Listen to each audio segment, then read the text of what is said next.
Right, I'm in the workshop again tonight, so just let you know, if you see any white things at either side of this printer, it's just the lighting. We put the extra lighting on so you can see what's going on a bit brighter. Right, I've got the Epson, that is, Epson DX7450, the 7450, and what we're going to do, we're going to put a CISS into it and get it working.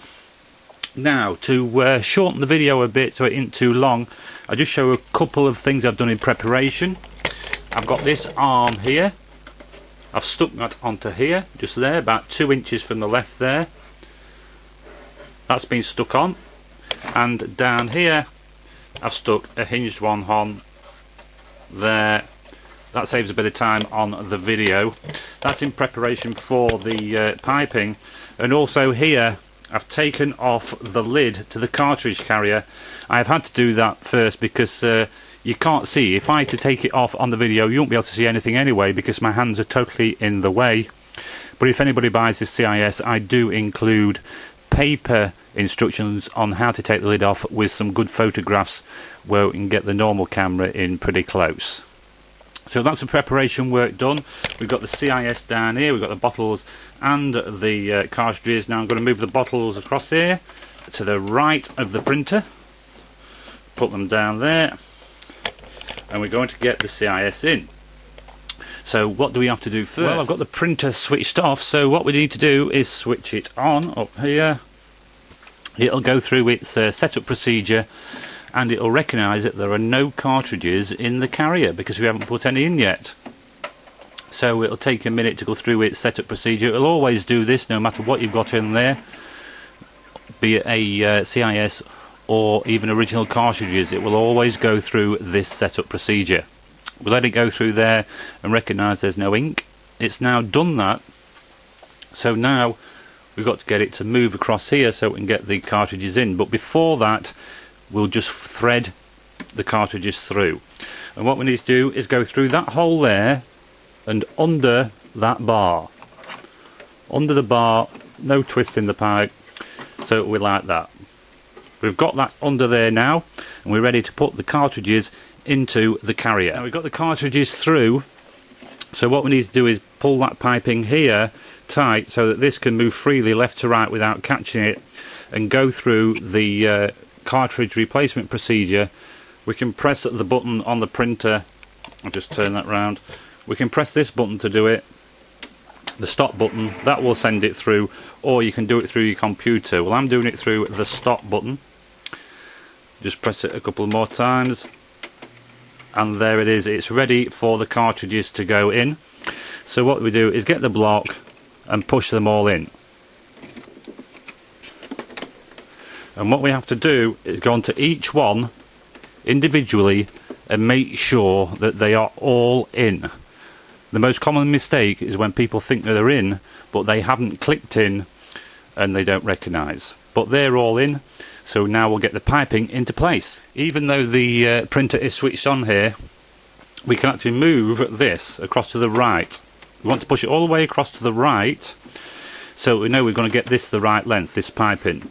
Now it comes across, no twists here, straight across to the left, curl it up on itself like this, and put it into that arm. Your camera might be wobbling a bit here because I'm right behind it and just catching it sometimes. So we've got the piping coming across the left, curl it up on itself, and across here, and I'll just turn around there, down here, and clip it into there. So the piping is now in place.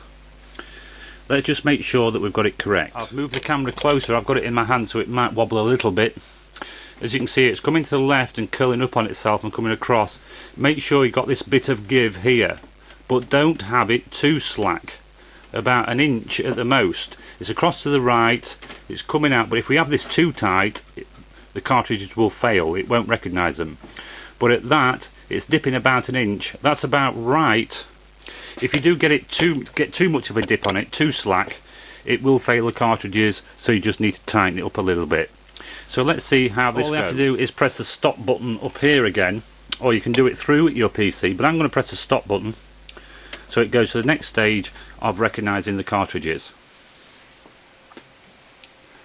As you can see, it's moving.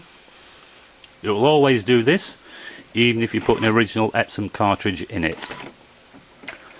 If you see any air in these pipes, by the way, it will disappear. Don't be concerned about that. It will move up and just disappear the air.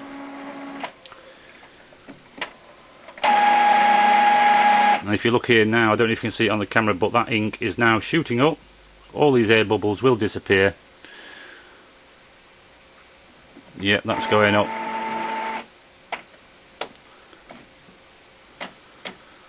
The printer's recognised the cartridge, it's going through its setup. It's like I say, even if you put a normal Epson cartridge in, it'll still do this. We can't speed this process up in any way.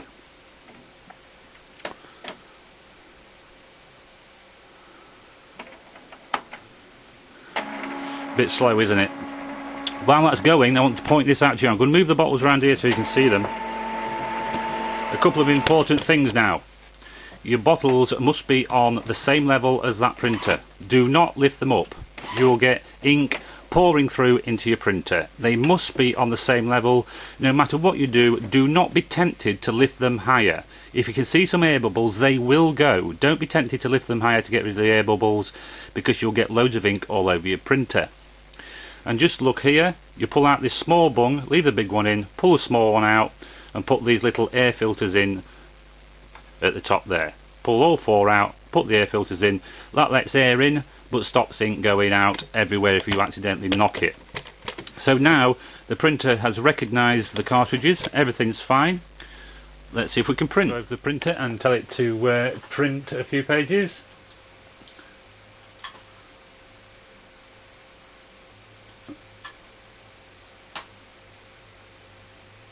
There should be any minute now. The printing should start.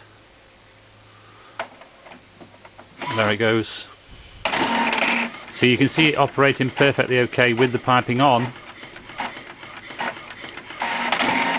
And there it's printing perfectly okay there. Told it print 5 pages. It's printed that fine, and what I want to do now is close the lid for you so you can see it working with the lid closed.